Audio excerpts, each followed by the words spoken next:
Vamos a ver allí en el Evangelio de Juan, en el capítulo 3.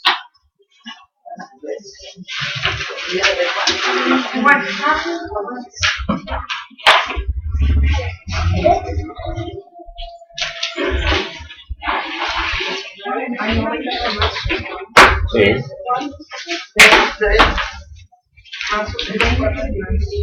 Y vamos a leer a partir del versículo 11.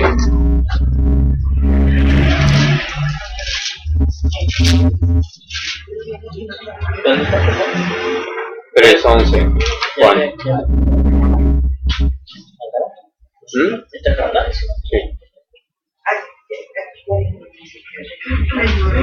Dice, de cierto te digo, que lo que sabemos hablamos, y lo que hemos visto testificamos, y no recibís nuestro testimonio.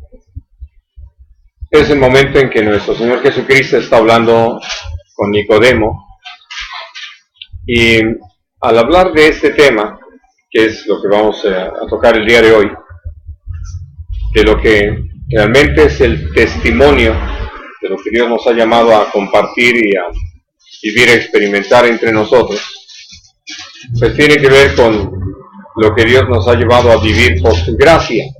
Todas las cosas que hemos podido experimentar, hablando de ha tenido ya dispuesto aquí si quieres.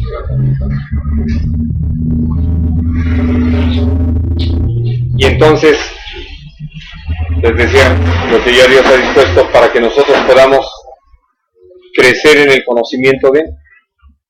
Y Dios, al estar tratando con los hombres, nos ha dado una serie de pruebas, nos ha llevado a vivir experiencias que se han quedado como eso, como un testimonio.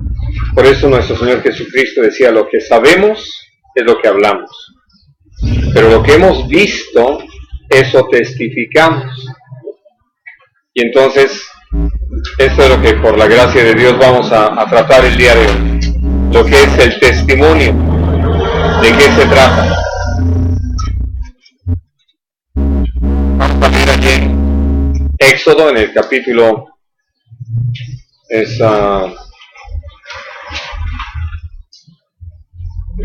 26.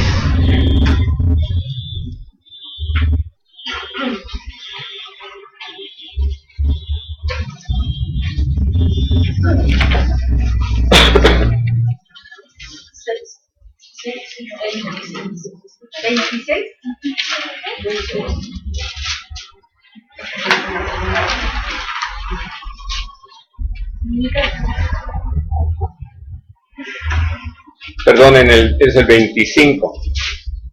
25.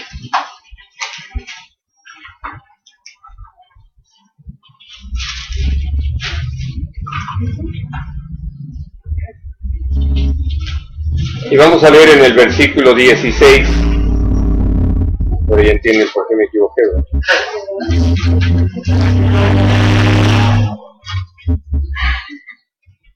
Dice, y pondrás en el arca el testimonio que yo te daré.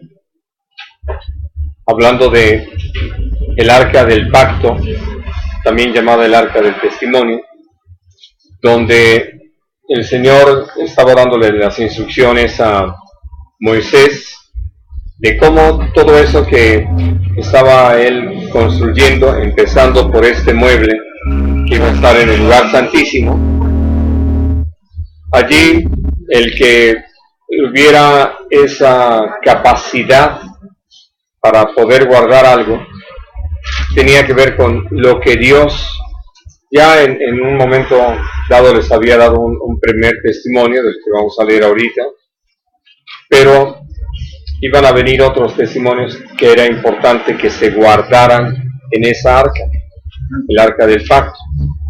Y entonces lo que el Señor le está diciendo a Moisés es cómo viene a ser tan importante que ese mueble esté allí precisamente en el lugar santísimo, porque si algo necesitamos tener presente mientras nos relacionamos con Dios, es lo que Dios ha hecho. Hemos hablado en muchas ocasiones aquí de cómo el gran problema de nosotros, la humanidad, tiene que ver con nuestra falta de reconocimiento hacia la obra de Dios y por lo tanto con nuestra ingratitud a todo lo que el Señor ha hecho. Porque al no tomar en cuenta su buena voluntad manifestada en todas sus obras, hablando acerca de toda su creación y todo lo que ha provisto para nuestro bien, nosotros podemos decir cómo es que hasta que Dios abrió nuestros ojos, empezamos a reconocer cómo Dios no dejó al hombre a la deriva, porque aún siendo arrojado fuera del huerto, la tierra fuera del huerto siguió produciendo todo lo necesario para nuestra alimentación, la alimentación de los animales, y naturalmente podemos decir los animales para nuestra alimentación.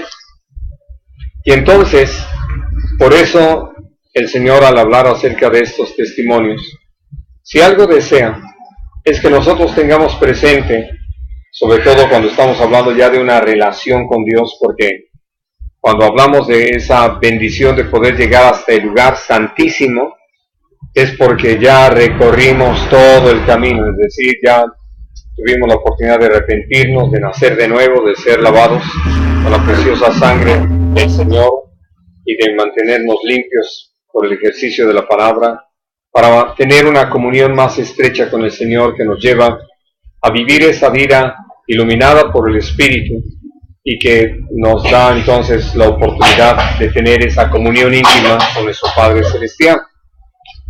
Pero que si algo Dios desea, es que al estar en su presencia, ninguno de nosotros llegue en manera alguna a considerar que llegó allí por su propio esfuerzo o porque realizó alguna tarea, alguna labor que le trajo como resultado, como consecuencia, que pudiera tener el derecho de estar en el lugar santísimo.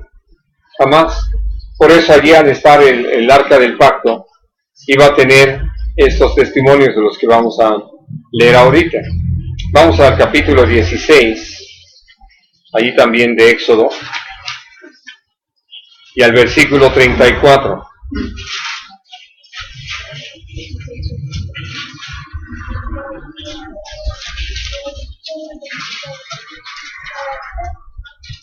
Lo leo desde el 33 para que quede más claro.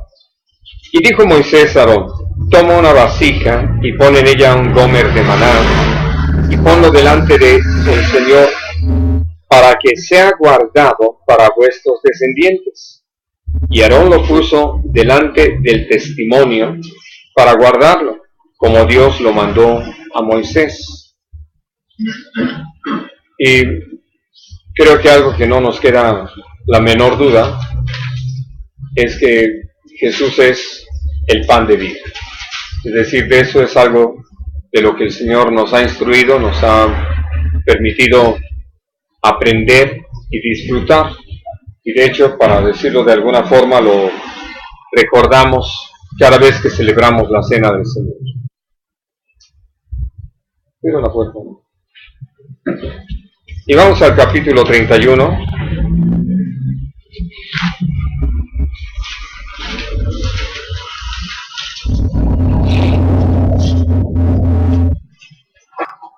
Vamos a leer el versículo 18.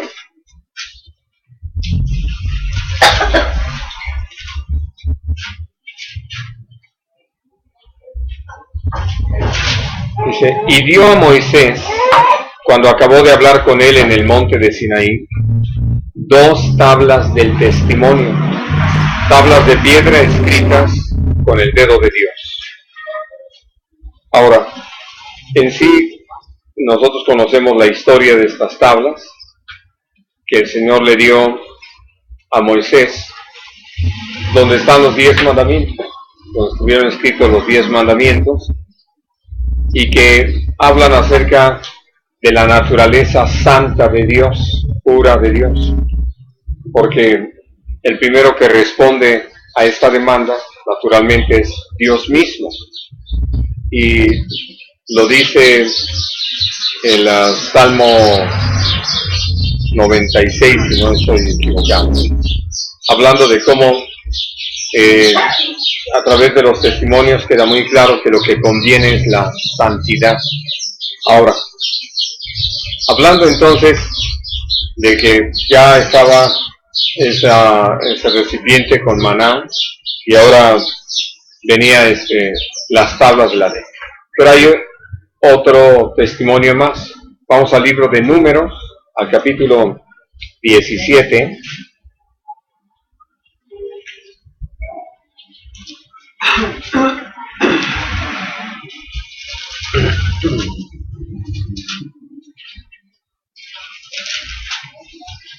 Leo a partir del versículo 8. Dice, y aconteció que el día siguiente vino Moisés al tabernáculo del testimonio.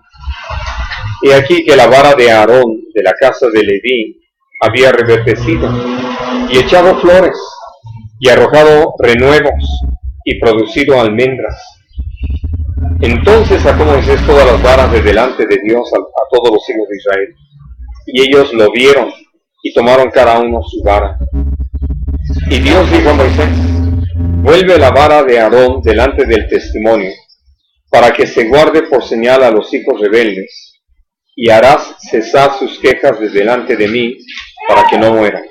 E hizo Moisés como le mandó Dios, así lo hizo. Ahora,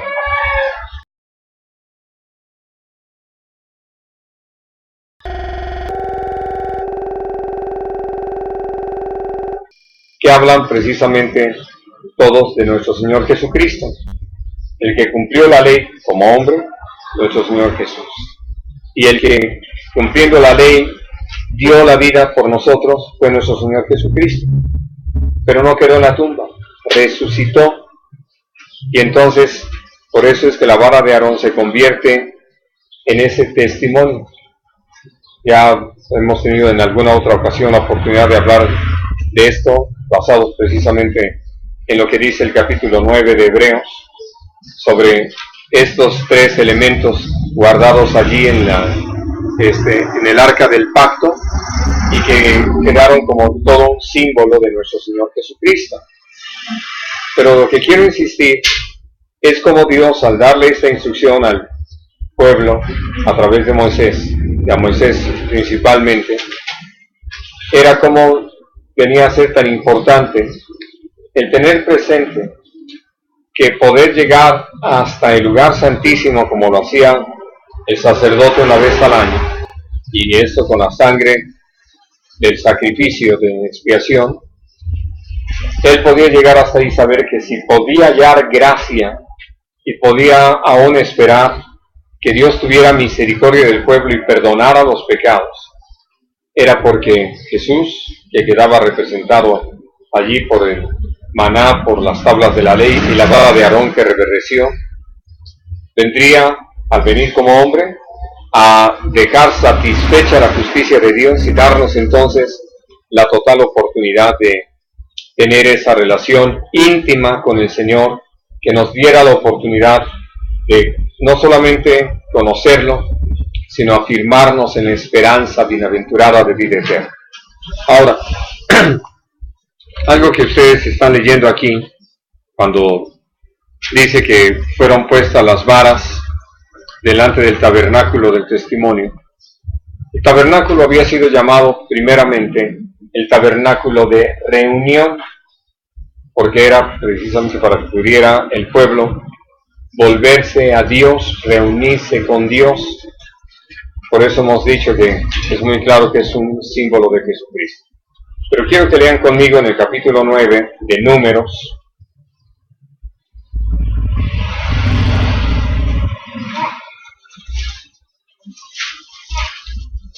Y vamos a leer el versículo 15.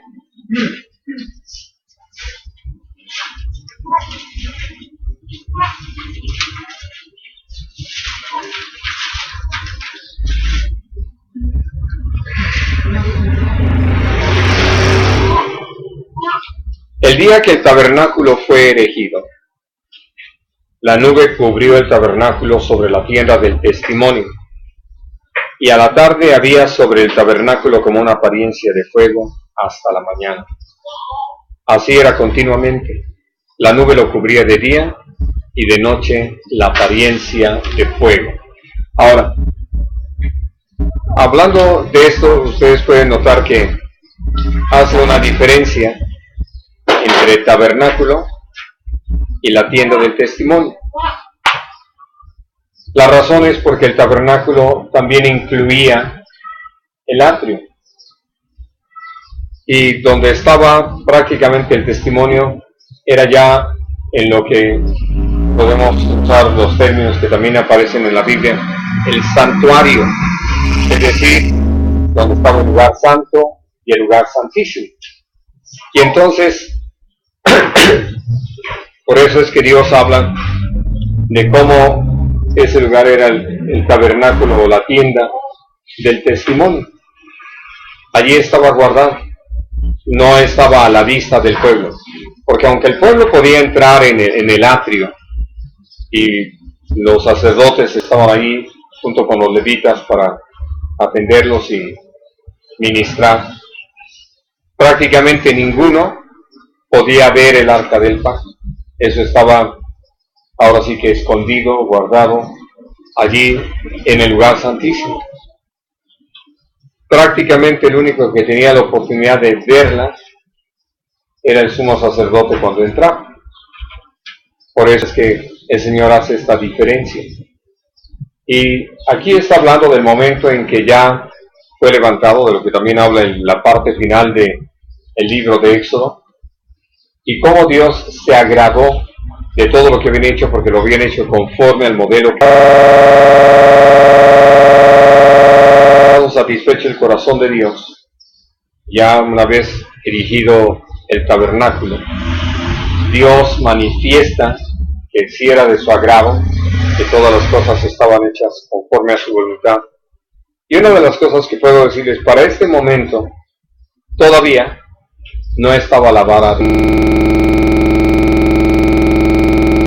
tiempo antes de que ese evento se diera. Pero ya estaban las tablas de la ley y ya estaba ese recipiente con maná. Y entonces, por eso es que Dios manifiesta su agrado, haciendo que esta columna de nube lo cubra durante el día y el fuego durante la noche. Y eso se convirtió en una muy clara señal para el pueblo de que Dios se había agradado y que entonces estaba su presencia en aquel lugar. Ahora, vamos a este libro de los Salmos.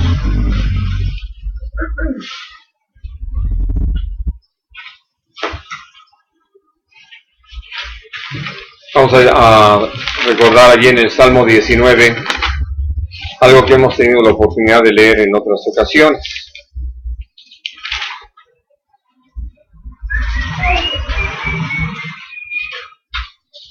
Dice el versículo 7, la ley de Dios es perfecta, que convierte el alma. El testimonio del Señor es fiel, que hace sabio al sencillo. Ahora, lo que nosotros encontramos en esta aseveración que pudo escribir David por toda esa revelación de parte de Dios y además por la experiencia que Dios le había dado, es esto que podemos platicar nosotros ahora. Cuando Dios nos ha dado una experiencia fuerte, de esas que decimos que nos sacude, porque experiencias podemos decir tenemos todos los días, como cuando los niños se cortan los dedos, ¿verdad?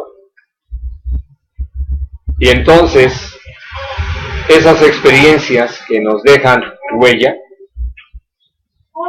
nos enseñan, las aprovechamos y vaya que nos volvemos gente sabia, prudente, medida, que ya no actuamos de una manera loca, ¿no? Sino que actuamos con cuidado y ya nos manejamos aprovechando esa experiencia. Bueno, pues los testimonios que Dios nos da van en ese sentido. Si las experiencias que las vivimos todos los hombres, que naturalmente también Dios nos lleva a vivirlas, nos permiten tomar buenas decisiones, cuánto más las experiencias que Dios nos da. Hemos hablado en varias ocasiones aquí de los quebrantos, de cómo Dios a través de los quebrantos nos ha dado lecciones de vida eterna y que nos han venido a hacer una gran bendición al aprovecharlos, porque precisamente, como lo dice aquí, son fieles. No es algo que no corresponda a la verdad. Puedo decirles que algo que es una enorme bendición tenerlo presente y naturalmente disfrutarlo, es leer la palabra en la confianza. Ahora sí que ningún relato está inflado, de que nadie le puso allí un poquito de su propia inspiración, sino que todos los que escribieron, todos los instrumentos que Dios utilizó para escribir los diferentes libros en la Biblia, fueron fieles en entregar la palabra tal como el Señor la inspiró y naturalmente dar testimonio de cómo Dios lleva a cabo sus obras. Por eso es que todos los testimonios del Señor son fieles. Al atender a ellos, nosotros lo que recibimos es ahora sí que la capacidad de ser sabios, porque simplemente viendo cómo Dios ha actuado, uno aprende sobre todo a tener el temor de Dios. Ya podemos darnos cuenta que con el Señor no se juega para nada, que con Él necesitamos conducirnos con todo cuidado, con todo respeto, en total obediencia, y que al caminar así lo hagamos en el temor de ofenderlo, no por su ira, sino por su amor. Y entonces viene a ser algo tan precioso el poder caminar así. Ahora, hay otro salmo que voy a pedirles que lean conmigo, es el Salmo 78.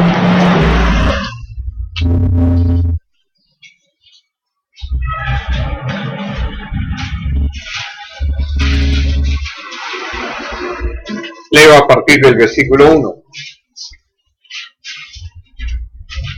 Dice: escucha, pueblo, mi ley, inclinad vuestro oído a las palabras de mi boca.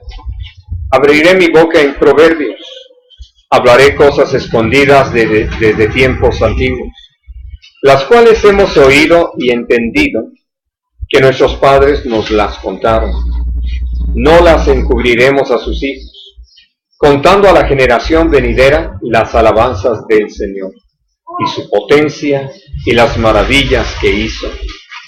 Él estableció testimonio en Jacob y puso ley en Israel, la cual mandó a nuestros padres que la notificasen a sus hijos, para que lo sepa la generación venidera y los hijos que nacerán. Y los que se levantarán lo cuenten a sus hijos, a fin de que pongan en Dios su confianza y no se olviden de las obras de Dios, que guarden sus mandamientos y no sean como sus padres, generación contumaz y rebelde, generación que no dispuso su corazón ni fue fiel para con Dios su espíritu. En estas instrucciones al pueblo de Israel, que Dios inspiró a Asaf, lo que el Señor nos hace saber es esto: el pueblo de Israel siempre tuvo testimonio de la presencia de Dios, interviniendo en muchas cosas, ya sea porque Dios les hablaba, Dios se les aparecía, porque Dios intervenía cuando sus enemigos buscaban su mal, en fin, de tal manera que el pueblo tenía un cúmulo de experiencias que platicar a la generación venidera. Y como les decía, no tenían que inventar. simplemente podían platicar lo que Dios realmente había hecho, contar todas sus maravillas.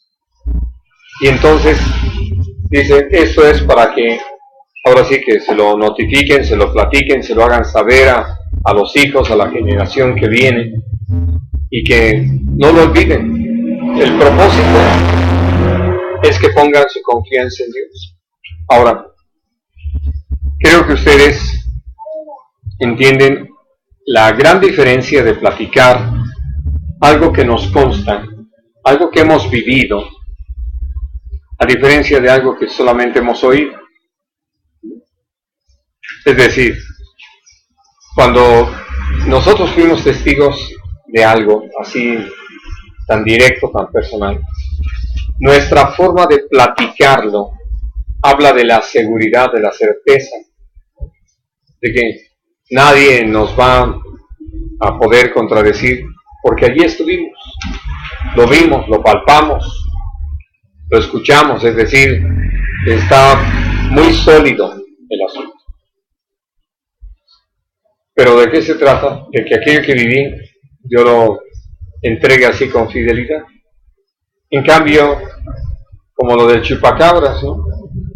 Ya cada quien inventaba sus historias y de repente ya no sabían exactamente la forma que tenía, porque como no lo habían visto, no era cierto. Pues entonces, naturalmente, todos iban inventando ahí sus historias.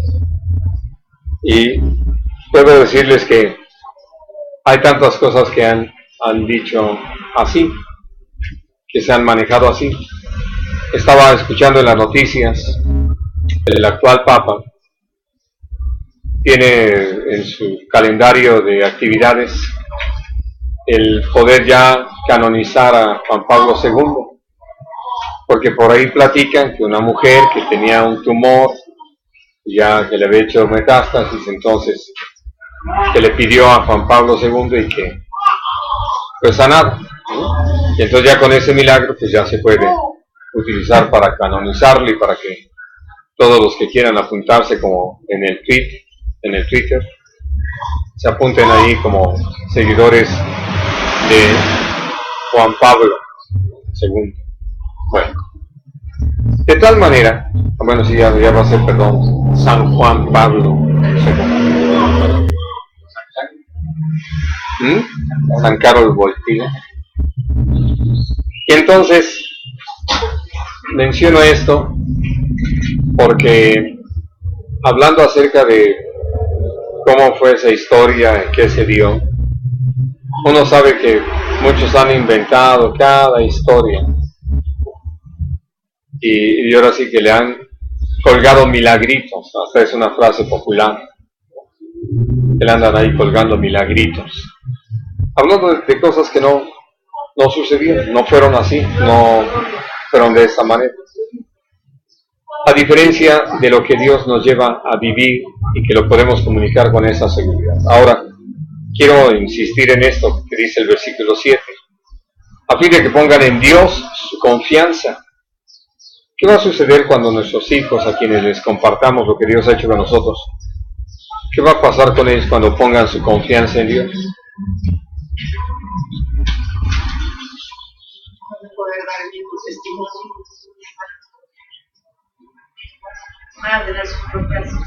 van a tener sus propias experiencias y entonces ya van a dar su propio testimonio, ¿no? Como lo vamos a mirar ahorita en el Evangelio de Juan. Pero creo que es de veras muy interesante que podamos entender ese propósito de parte de Dios. Y sin duda, naturalmente, todos los que le hacen promoción a los santitos van con la misma intención. Vamos otra vez al Evangelio de Juan.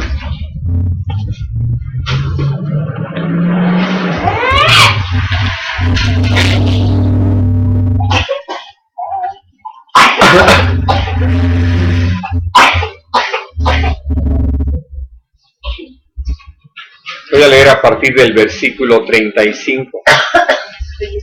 Juan 1.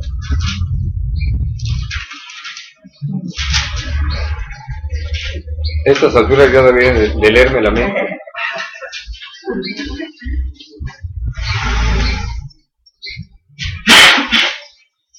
Dice, el siguiente día, otra vez estaba Juan y 2 de sus discípulos, y mirando a Jesús que andaba por ahí, dijo, he aquí el Cordero de Dios.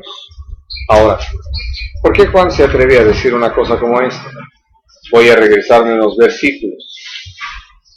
Dice en el versículo 32, también dio Juan testimonio diciendo, vi al Espíritu que descendía del cielo como paloma y permaneció sobre él.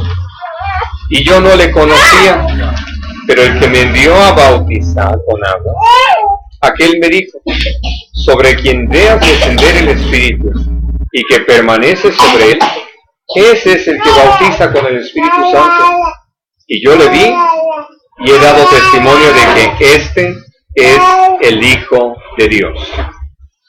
Entonces por eso es que Juan podía con toda seguridad, lo que estábamos leyendo allá en el versículo 35, que al día siguiente estaba Juan y 2 de sus discípulos, y mirando a Jesús que andaba por ahí dijo, he aquí el Cordero de Dios.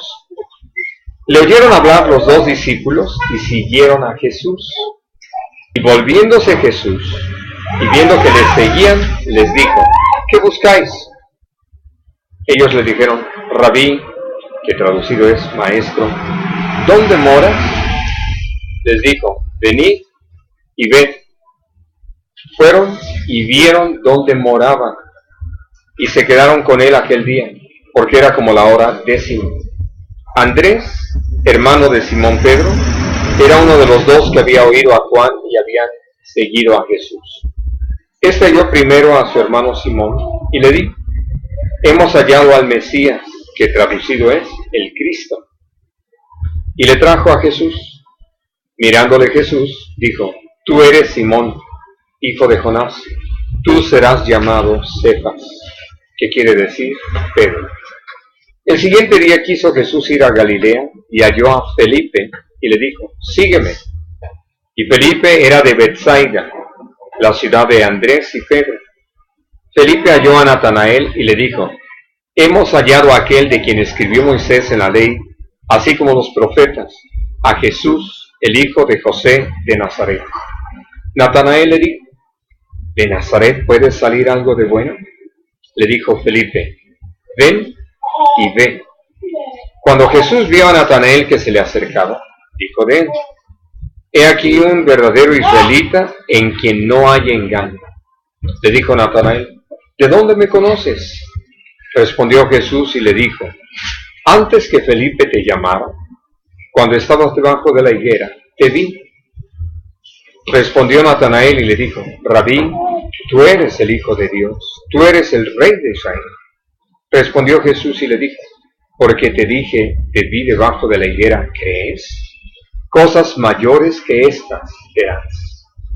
Y le dijo, de cierto os digo, de aquí adelante veréis el cielo abierto y a los ángeles de Dios que suben y descienden sobre el Hijo del Hombre. Ahora, aquí quise usar este pasaje, en primer lugar porque Juan habla de lo que para él ya era una experiencia real, por eso él dio testimonio de cómo nuestro Padre Celestial, al darle instrucciones de cómo iba a poder reconocer a Jesucristo, le dijo que iba a ver descender al Espíritu Santo en forma corporal de paloma y que se posaba sobre él. Y entonces Juan lo vio y eso lo llevó a tener la seguridad de que se trataba de Jesús. El Cristo, al que él había estado anunciando y que naturalmente venía para cumplir todo ese propósito, del cual Juan ya estaba plenamente enterado y que también había hablado al respecto. Pero lo más interesante es que estaban con él 2 discípulos, uno de ellos era Andrés. Esos 2 discípulos, por el testimonio de Juan, de quienes, digo, eran discípulos de Juan, van con Jesús, porque evidentemente eran buenos discípulos, habían escuchado lo que Juan había estado anunciando. Viene tras de mí uno que es más poderoso que yo, etc. Y entonces lo siguen. Y ya cuando Jesús les pregunta qué buscan, ellos hacen una pregunta muy interesante, que es bien curiosa para mí, porque yo creo que después de haber recibido ese testimonio de parte de Juan, se me antojaba, no sé, hacer otras preguntas y sobre todo pensando en lo que habían sido ya las decisiones de ellos de seguir a Juan, de estar con él. Pero le preguntan, ¿dónde moras? ¿Dónde vives? Y Jesús los lleva a esto que se vuelve tan importante en lo que estamos hablando, el testimonio. Vengan y vean. ¿Por qué? ¿Por qué Jesús les dijo eso? Ya sé que me pueden contestar que ustedes no estaban ahí, que no entrevistaron a Jesús. Pero consideren, ¿cuál puede haber sido la razón de Jesús?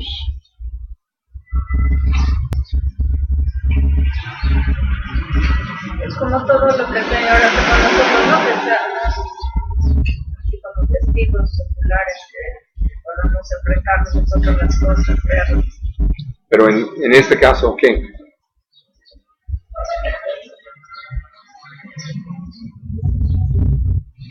¿Cómo vivía él? Así es. Porque aún el lugar donde vivía hablaba de Jesús. ¿Ustedes creen que al llegar allí encontraron sandalias por un lado y la cama extendida y los platos de la cena del día anterior ahí sobre la mesa? De cierta forma es como una forma también de contrarrestar lo que él enseña de los fariseos, porque hablaban pero no vivían. Así es. Y él podía decir, vengan y vean que... Porque como lo dice el apóstol Pablo, somos cartas abiertas, sabidas y leídas de todos los hombres. Porque finalmente, si nosotros hemos entendido, como lo vamos a leer más adelante allí en Timoteo, ¿a qué nos llamó el Señor? Pues tiene que ver con todo lo que somos y hacemos y decimos. Por eso es que uno puede decir, hasta cuidamos nuestro lenguaje, nuestra forma de expresar las cosas. Y entonces, por eso Jesús los llama, y ellos van y lo ven. Salud. ¿Qué sucede? Que Andrés, por un lado, tiene el testimonio de Juan, pero por otro lado, tiene el testimonio de su propia experiencia, habiendo ido con Jesús. Así nada más aquí, rápido. ¿Qué vio Andrés en esa visita rápida?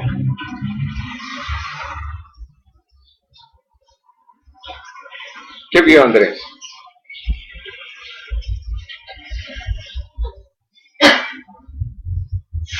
Insisto, ya sé que no estuvieron ahí,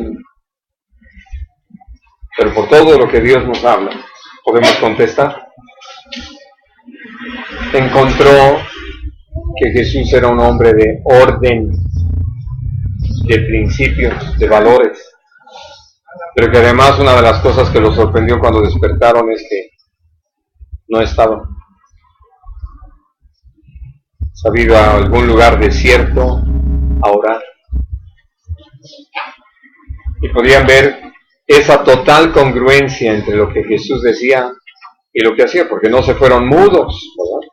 No fue que vengan y vean y sin palabra alguna, sino que hubo comunicación entre lo que escucharon y lo que vieron, ¿verdad? Porque hablando de donde los recibió nuestro Señor Jesús como verdadero anfitrión, atendiendo. Todo eso les habló. Aún eso de que los recibiera, quedarse Sí. pensando en alguien que puedan reconocer como maestro. Así es. Y entonces, por eso, al ver este testimonio, nosotros vemos lo que pasa con Andrés, pues va rápido con su hermano Pedro, Dice, ven, hemos hallado al Mesías. Y lo trae con Jesús. Ahora, Andrés debe haber venido platicando y nos fuimos con él porque Juan nos dijo, etcétera, todo lo que estamos aquí viendo. Pero Pedro necesitaba su propia experiencia. Y lo que recibe es esa palabra de parte del Señor tan directa. Tú eres Simón, el hijo de Jonás, tú serás llamado Cefas. Así de sencillo. Y claro, Pedro tenía dos opciones. Una, decir, uy, ya mi hermano le platicó todo sobre mí, y que soy el más mal hablado de los pescadores. Pero finalmente, algo que nosotros hemos aprendido es cómo la palabra de Jesús estaba respaldada por la obra del Espíritu Santo. No era simplemente una palabra. Por eso es que cuando le dijo a Nicodemo acerca de testificamos lo que hemos visto y ustedes no reciben nuestro testimonio, se estaba refiriendo a la actitud muy general que está retratada, que a los suyos vino y los suyos no le recibieron. Bueno, ahora vamos al capítulo 4. Bueno, me falta lo de Felipe y Natanael, ¿no? Por lo que dice el Señor de Natanael. Natanael era un hombre como Job, era un hombre temeroso de Dios, era un hombre recto. Ahora sí que la forma de describirlo es un verdadero israelita. Y hablando acerca de lo que pasa con Felipe, es que él se encuentra con Jesús allí en Betsaida. Y entonces Jesús le dice, sígueme. Y quiero insistir, la palabra del Señor estaba respaldada por la obra del Espíritu Santo, así de que cuando Felipe recibe esta orden, puede experimentarlo no solamente en su cerebro, sino en su espíritu, y sigue a Jesús.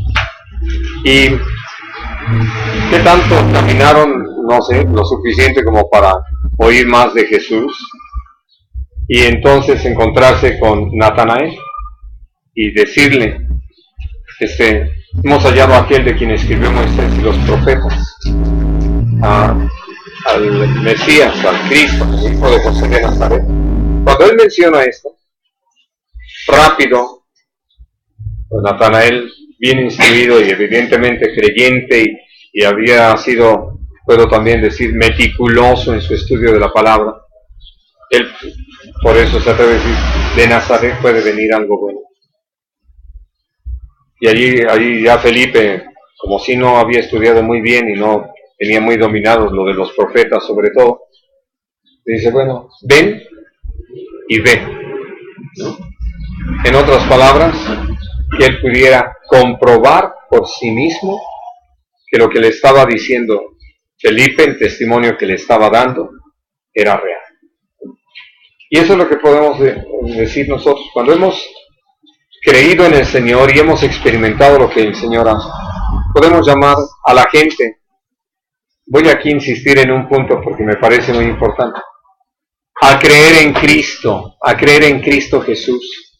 Porque muchas veces decimos, pon tu confianza en Dios, casi como la de los alcohólicos anónimos, ¿no? Como cada uno lo conciba. No, estamos predicando a Cristo, a nuestro Señor Jesucristo. Y por eso yo les pido que lo tomen muy en cuenta, y cuando llevemos a la gente a que pongan su confianza en Cristo Jesús. Porque hablando de Dios, nosotros sabemos a quién nos referimos, pero la gente tiene su propia interpretación de la palabra a Dios.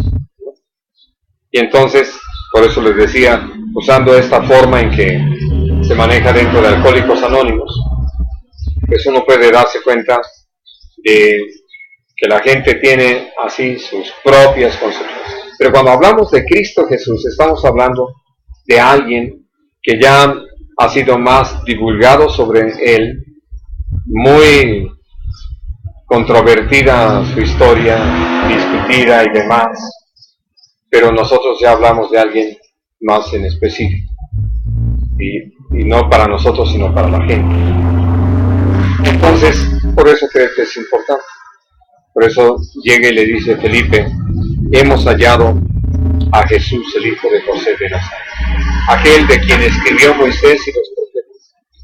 Y entonces, bueno, Natanael, al venir, Jesús lo señala y dice, aquí un verdadero israelita. Y ahora sí, aquel que sabía las decisiones que había tomado y que no era un piropo, que no era un halago, que no estaba el Señor buscando quedar bien con él, le dice, ¿de dónde me conoces? Y el Señor le dice algo muy interesante. Cuando estabas debajo de la higuera, que es donde te fue a llamar Felipe, ahí te vi. ¿Y qué pasó? En ese momento Jesús tuvo toda una revelación de quién se trataba, la persona de Natanael, ¿no? Y pudo decirlo. ¿Qué pasó? Que era un hombre que creía en Dios, que por eso pudo recibir esa palabra, algo que, insisto, también tocó su espíritu, y por eso viene esta declaración, Rabí, tú eres el Hijo de Dios, tú eres el Rey de Israel. Y lo que estaba diciendo, uno podría decir, era muy temerario, pero él estaba dando testimonio de lo que por lo que estaba experimentando le venía a ser tan cierto. Ahora sí vamos al capítulo 4.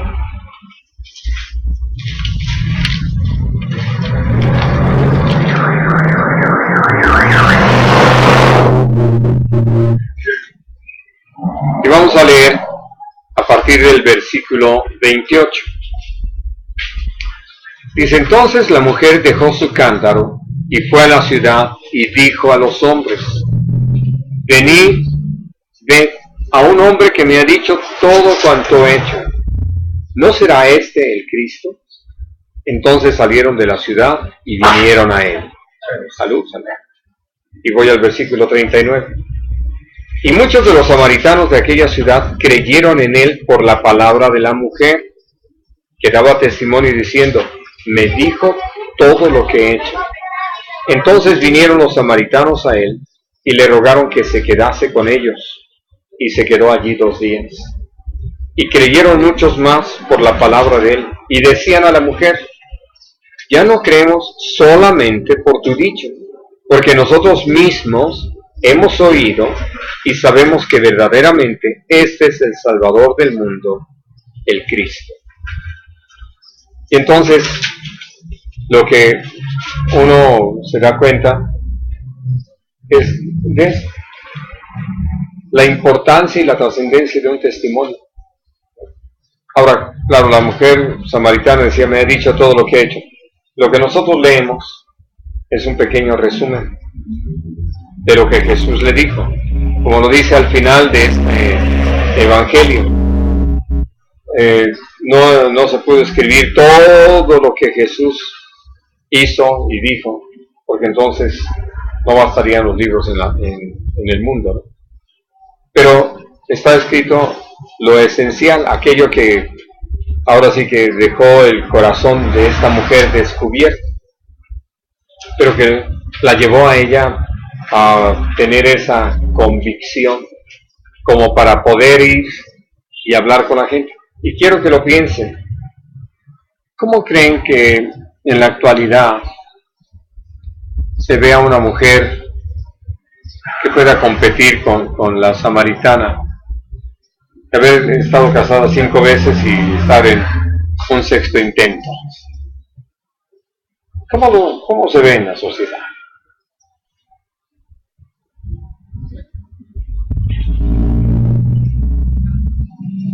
Ya saben, como se los he pedido uno por uno, luego me aturden con tantas respuestas. ¿Cómo se ve hoy en día? Pues ya alguien civilizado, no muy digno de confianza, ¿no? ¿Por qué? Porque para divorciarse de uno pues, tuvo que platicar una historia, para divorciarse de otro tuvo que platicar una historia, del tercero pues ya tuvo que andar buscando de un poquito más sofisticado el asunto, el cuarto, el quinto. Pero fue algo tan serio, tan fuerte, tan firme, tan trascendente, Este se olvidó de sacar el agua, se fue y empezó a decírselo a la gente. Me ha dicho todo lo que he hecho. Por eso ella misma decía, ¿no será este el Cristo? ¿Qué pasa? Que provoca a la gente de la ciudad a ir a buscar. Van, lo escuchan, pero dice una cosa muy interesante, ya muchos habían creído. Por eso van, porque no van a suspender las actividades nada más porque sí. Muchos podrían decir, está loca, ¿no? Ya, ahora sí, como se encontró con otro que le dejó el ojo cuadrado, ahora ya creo que va a inventar un pretexto para dejar con el que anda ahorita. Pero evidentemente le creyeron, por eso fueron. Y cuando tuvieron ya la oportunidad de tener ese trato con el Señor, por eso decían, ya no solamente creemos por lo que tú nos has dicho, ahora nosotros ya tenemos nuestra propia experiencia. Ya hemos visto, hemos oído y tenemos la confianza, la seguridad de que es el Salvador. Bueno, a través de estas cosas, lo que nosotros estamos viendo y aprendiendo es lo que Dios ha hecho con nosotros y cómo nos ha preparado precisamente para que compartamos y que compartamos con esa seguridad. Y sí quiero insistir en esto que les decía con respecto al Salmo 78. No necesitamos inflar las cosas, simplemente tal como Dios lo ha hecho. Y es maravilloso, es perfecto, porque además cuando damos testimonio estamos dando la palabra de Dios, porque estamos hablando de su obra. ¿Y qué es lo que sucede? Dios honra su palabra y sigue haciendo su obra. Porque, ¿qué pasó con los samaritanos? Creyeron esa palabra y confiaron. Y por eso fueron por Jesús, lo trajeron, lo tuvieron ahí. Y entonces, en medio de todo eso, hubo toda la oportunidad de poder compartir, aún entre ellos, ¿no?, lo que cada uno estaba viviendo y afirmarse, poder llegar así, ahora sí que en forma general, a tener esa certeza de cómo es que pues ya había de parte del Señor toda una preciosa y poderosa obra. Bueno, ahora vamos al capítulo 3. Y quiero pedirles que leamos algunas cosas muy interesantes que estaban sucediendo. Capítulo 3, allí también en el Evangelio de Juan. Empiezo a leer a partir del versículo 26. Dice, y vinieron a Juan y le dijeron, Rabí, mira que el que estaba contigo al otro lado del Jordán, de quien tú diste testimonio, bautiza, y todos vienen a él. Y creo que ustedes entienden que la forma en que se lo dijeron era así como que, pues nos están robando las ovejas, nos están quitando audiencia. Respondió Juan y dijo, no puede el hombre recibir nada si no le fuere dado del cielo. Vosotros mismos me sois testigos de que dije, no soy el Cristo, sino que soy enviado delante de él. El que tiene la esposa es el esposo, mas el amigo del esposo, que está a su lado y le oye, se goza grandemente de la voz del esposo. Así pues, mi gozo está cumplido. Es necesario que él crezca, pero que yo mengue. El que de arriba viene es sobre todos, y el que es de la tierra es terrenal, y cosas terrenales habla. El que viene del cielo es sobre todos. Y lo que vio y oyó, esto testifica, y nadie recibe su testimonio. El que recibe su testimonio, éste atestigua que Dios es veraz, porque el que Dios envió, las palabras de Dios hablan, pues Dios no da el Espíritu por medida. Ahora, vamos al capítulo 5.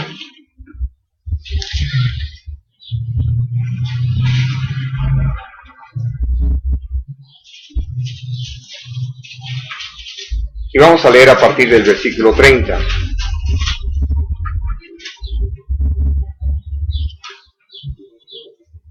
No puedo yo hacer nada por mí mismo.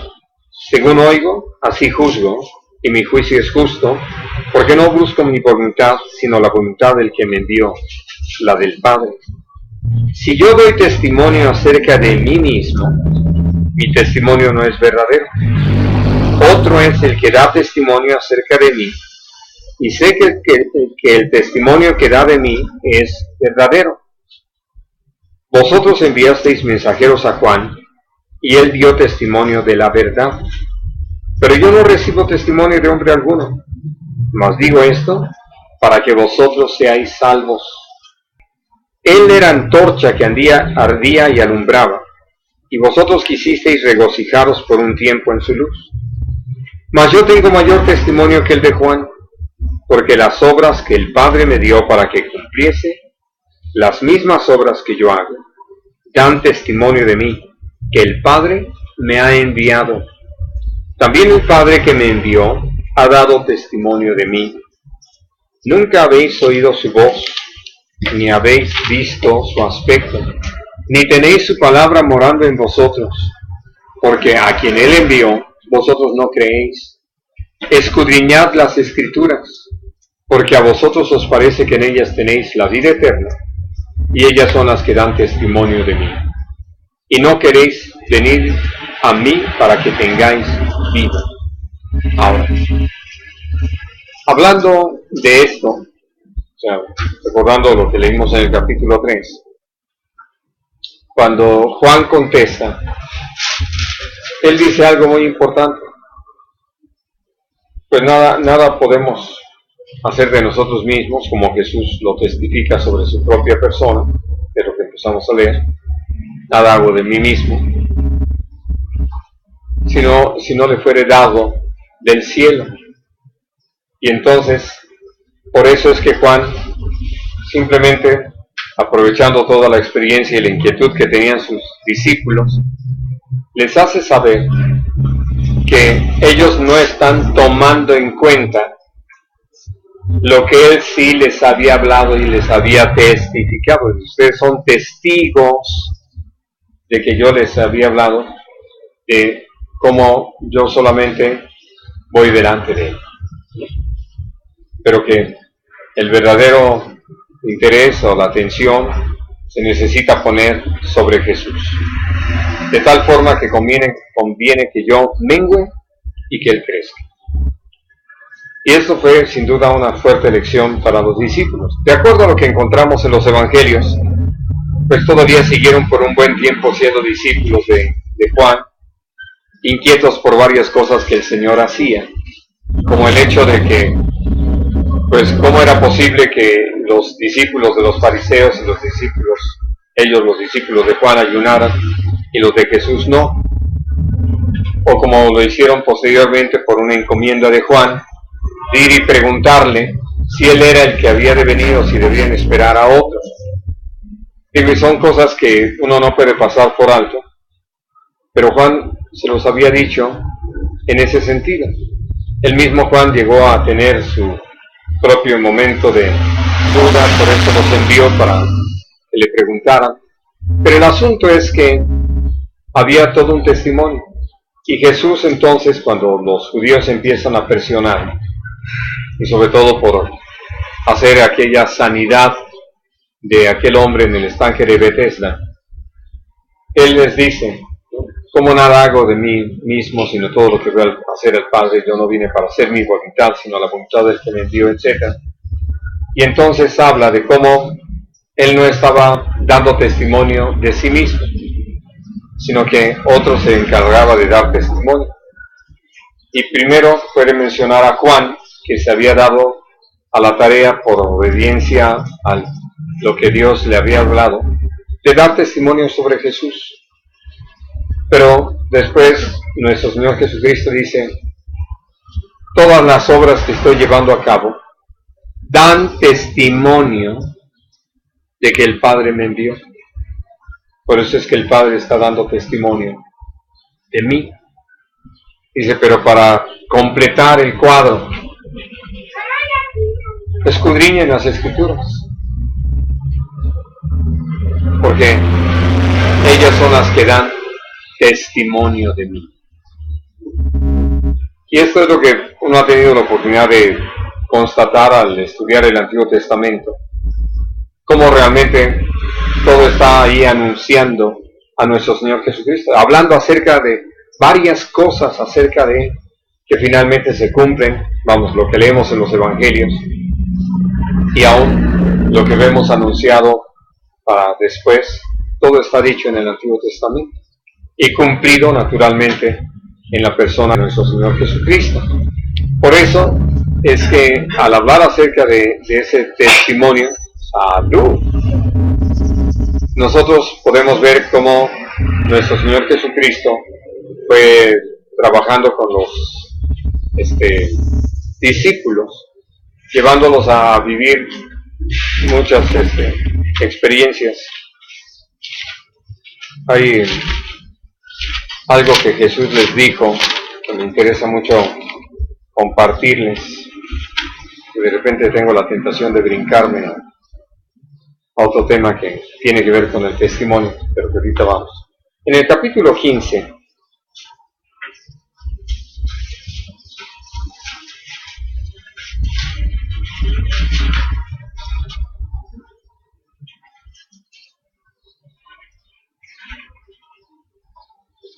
voy a leer a partir del versículo 24. Dice: si yo no hubiese hecho entre ellos obras que ningún otro ha hecho, no tendrían pecado. Eso se lo está diciendo a sus discípulos, en referencia a todos los que lo habían rechazado, ¿no? Pero ahora han visto y han aborrecido a mí y a mi Padre. Pero esto es para que se cumpla la palabra que está escrita en su ley: sin causa me aborrecieron.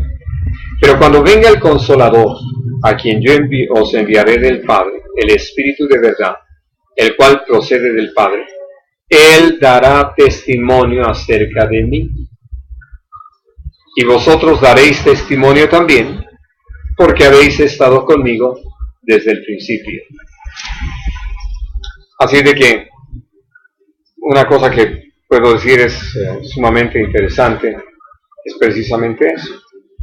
Cómo todos nosotros, por la gracia de Dios, hemos tenido la oportunidad de, ahora sí que, ver cómo el Señor ha estado llevándonos a vivir, porque para nosotros esto no es futuro, pero decir, es pasado y presente, hablando de la obra del Espíritu Santo en nosotros, que nos da testimonio acerca de Jesús.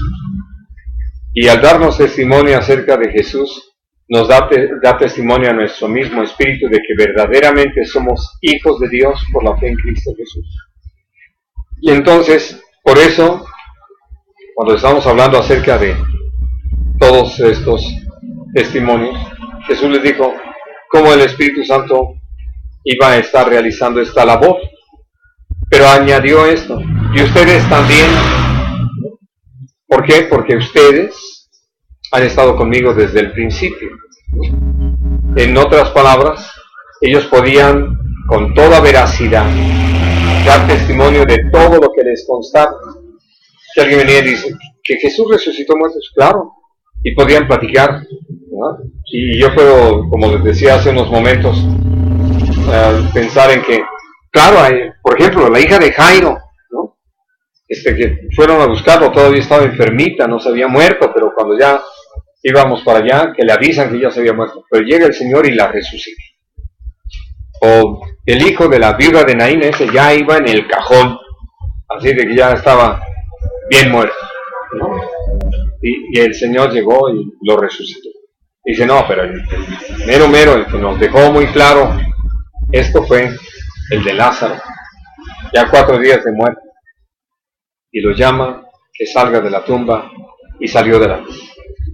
Y entonces podían testificar, y que están enfermos, así como la lista es larga: ciegos que ven, sordos que escuchan, mudos que hablan, mancos que restauradas sus manos, cojos que vuelven a caminar bien, paralíticos que pueden moverse, ¿verdad? Leprosos que son limpiados y de todo tipo de enfermedades. Podían dar testimonio, por eso Jesús se lo dijo. Vamos al capítulo 19.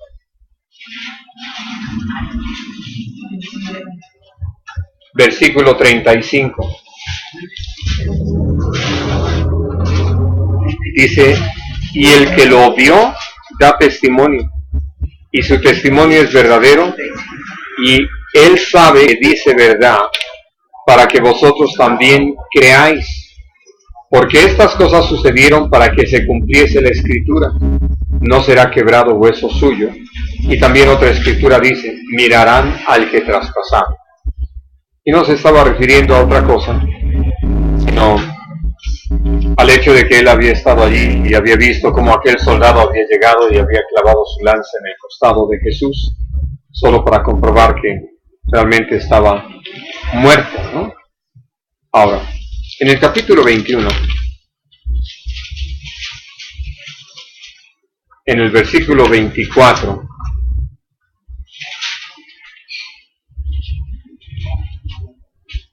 dice, este es el discípulo que da testimonio de estas cosas, y escribió estas cosas, y sabemos que su testimonio es verdadero. Y hay también otras muchas cosas que hizo Jesús, las cuales si se escribieran una por una, pienso que ni aún en el mundo cabrían los libros que se habrían de escribir. Amén. Ahora, esto precisamente tiene que ver con lo que Jesús les había dicho. Juan es usado por Dios para escribir este evangelio, de acuerdo a lo que los que creen que saben dicen que sucedió. Él lo escribió cuando ya él era un hombre como de 90 años. Digo, yo lo repito con la advertencia de que no me consta, no he visto ni encontrado ningún documento que me pueda asegurar una situación así.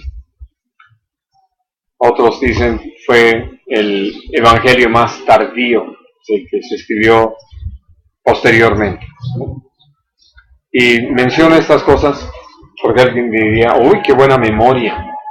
No es cuestión de memoria. En primer lugar, hablando acerca del Espíritu Santo y su obra, que nos recuerda todas las cosas que el Señor nos habla, y que entonces eso se suma, como Jesús se los dijo, hablando de esa combinación entre la obra del Espíritu Santo y lo que nosotros hemos vivido. Juan estuvo ahí, él vio estas cosas, él fue testigo ocular de todos estos asuntos. No era algo que le estaban platicando, a él le constaba, ¿no? Y por eso escribe de esta manera.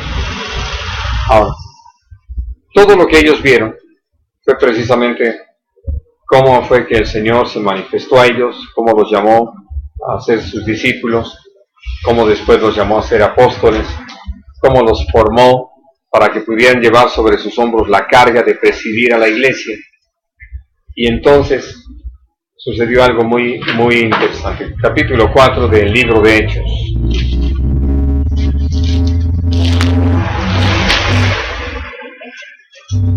Hechos 4.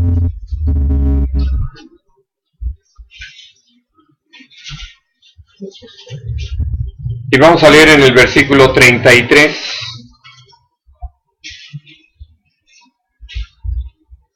Dice, y con gran poder los apóstoles daban testimonio de la resurrección del Señor Jesús, y abundante gracia era sobre todos ellos.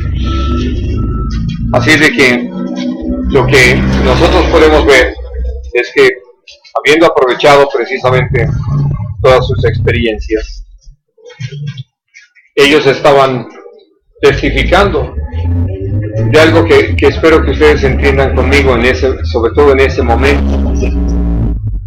Era algo muy loco hablar acerca de la resurrección de Jesús.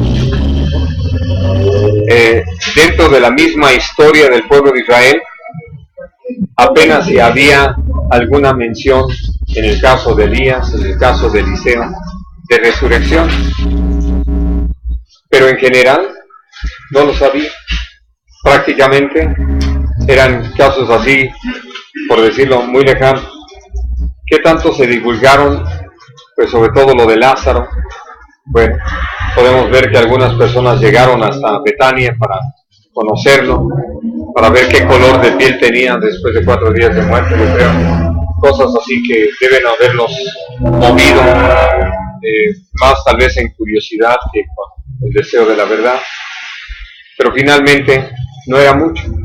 Pero hablar de Cristo, a quien la multitud vio clavado en la cruz y herido con la lanza del soldado, derramando sangre por su costado, sangre y agua, dice la palabra, y que después no sé cuántos pudieron ser testigos de cuando José de Arimatea lo hace bajar de la cruz y lo pone en la tumba, y que después estén hablando de su resurrección, que a diferencia de la de Lázaro, cuando la gente oía de la resurrección de Lázaro, podían ir a Betania y ver a Lázaro, pero de Jesús no lo podían ver. Y entonces por eso este pasaje es tan tremendo, que los apóstoles daban testimonio con gran fervor, con gran denuedo de la resurrección de Cristo. Parecía algo muy absurdo, pero para ellos era tan real, lo vieron, tuvieron esas pruebas indubitables durante esos 40 días de que Jesús había resucitado, y que naturalmente no había resucitado como Lázaro, sino había resucitado completamente vencedor sobre el pecado y la muerte, con un cuerpo transformado para participar de la gloria eterna. Y entonces ellos podían testificar así.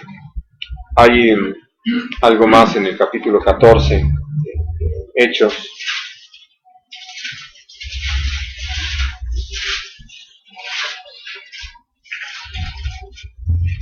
Leo a partir del versículo 1.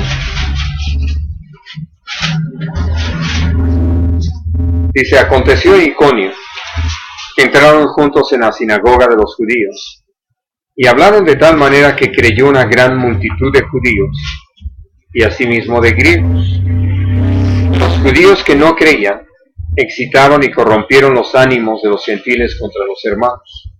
Por tanto, se detuvieron allí mucho tiempo, hablando con denuedo, confiados en el Señor, el cual daba testimonio a la palabra de su gracia, concediendo que se hiciesen por las manos de ellos señales y prodigios. Y uno puede ver esto que mismo Jesús había testificado. Las obras que yo hago, todos esos milagros, son las que dan testimonio de mí. Y aquí, cuando llegaron Pablo y Bernabé a compartir la palabra allí en Iconio, pues todo lo que ellos estaban predicando podía ser para la gente palabras, pero estaban respaldados por el poder de Dios. Y todas esas sanidades, esos prodigios estaban dando testimonio de que lo que ellos estaban compartiendo era verdad.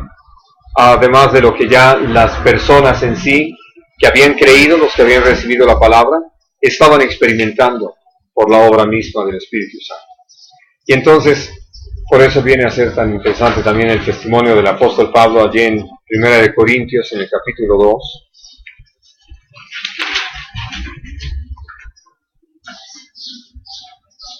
Que dice a partir del versículo 1: así que, hermanos, cuando fui a vosotros para anunciaros el testimonio de Dios, no fui con excelencia de palabras o de sabiduría, pues me propuse no saber entre vosotros cosa alguna, sino a Jesucristo y a este crucificado.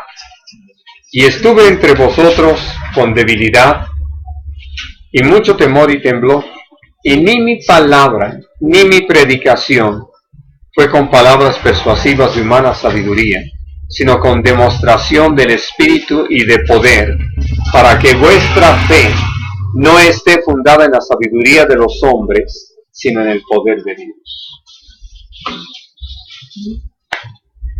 Y precisamente por lo que él mismo había vivido en todos los lugares a donde Dios lo llevó, podía escribirle esto a los hermanos en Corinto y ser una bendición para todos nosotros. Cuando nosotros perdemos de vista a qué nos llamó el Señor, esto que dice allí el capítulo 1 de Hechos, en el versículo 8, de que fuimos llamados a ser testigos del poder de Dios. Lo ratifica, en el 12, diciendo, me serán testigos en Jerusalén, Judea y Samaria hasta el último de la tierra. Nosotros encontramos cómo el Señor lo que desea es que caminemos bajo la dirección de Dios, porque lo que leemos desde Juan y que repetimos con nuestro Señor Jesucristo, los dos dan testimonio de una cosa, que Dios, decía Juan, Dios me envió. Jesús decía, el Padre me envió. Pablo podría decir lo mismo, el Espíritu Santo me envió. Pedro, en fin. Y entonces, al ser enviados, hay todo ese respaldo de parte de Dios. Y por eso no se necesita echar mano de lo que se está echando mano del mundo, ¿no? De esa sabiduría del mundo, de esas técnicas o cosas del mundo, porque por eso dice, ni mi palabra ni mi predicación fue con palabras de humana sabiduría, sino con demostración del Espíritu y de poder, para que su fe no esté fundada en la sabiduría de los hombres, sino en el poder de Dios. Ese es el valor del testimonio. Y vamos a hablar algunas otras cosas con ayuda de Dios la próxima semana, si el Señor nos presta la vida y lo permite, porque todavía hay algo más que hablar al respecto. Pero vamos a dejar aquí nuestro estudio el día de hoy. ¿Tienen alguna pregunta que quieran hacer sobre lo que hemos hablado hoy?